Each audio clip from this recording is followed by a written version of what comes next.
बातम्यांचे नवनवीन अपडेट आपल्या मोबाईलवर पाहण्यासाठी प्रतीक्षा एक्सप्रेस न्यूजला सबस्क्राइब करा आणि बेल आयकॉनवर क्लिक करा। एसबीआय बँकेत दरोडा, 20 कोटी रुपयाचा ऐवज लंपास, पंढरपूरच्या दिशेने पळाले दरोडेखोर। विजापूर कर्नाटकातील विजापूर जिल्ह्यातील चडचण येथील स्टेट बँक ऑफ इंडियाच्या एसबीआय शाखेत मंगळवारी सायंकाळी 3 दरोडेखोरांनी धाडसी दरोडा टाकला। रोकड आणि सोन्याच्या दागिने लुटून पलायन केले। खाते उघडण्याच्या बहाण्याने बँकेत प्रवेश केलेल्या या दरोडेखोरांनी कर्मचाऱ्यांना धमकावून त्यांचे हात पाय बांधले। काय घडले घटनेत? पोलिसांनी दिलेल्या माहितीनुसार ही घटना मंगळवारी सायंकाळी 4:30 वाजण्याच्या सुमारास घडली। 3 दरोडेखोर मास्क घालत खाते उघडण्याच्या बहाण्याने बँकेत शिरले। त्यांनी अचानक पिस्तूल आणि चाकू काढून बँक मॅनेजर, कॅशियरला लक्ष्य केले। त्यानंतर इतर कर्मचाऱ्यांचे हात पाय बांधून त्यांना असह्य केले।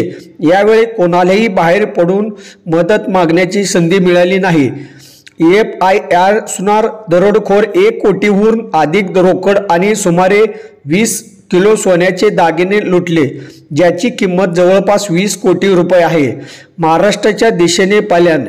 घटनेची माहिती मिळताच विजापूर पोलीस अधीक्षक लक्ष्मण निमगे यांनी घटनास्थळी भेट देऊन तपासाला सुरुवात केली। पोलिसांनी दिलेल्या माहितीनुसार दरोडेखोर बनावट नंबर प्लेट असलेल्या सुझुकी EVA गाडीतून पलायन केले। प्राथमिक तपास असे दिसून आले आहे की ते महाराष्ट्रातील पंढरपूरच्या दिशेने पळाले आहेत। पोलिसांनी अनेक पथक स्थापन करून तपास तीव्र केला आहे। पोलीस अधीक्षक निंबर्गे यांनी सांगितले की दरोडेखोरांना पकडण्यासाठी सर्वतोपरी प्रयत्न सुरू आहेत।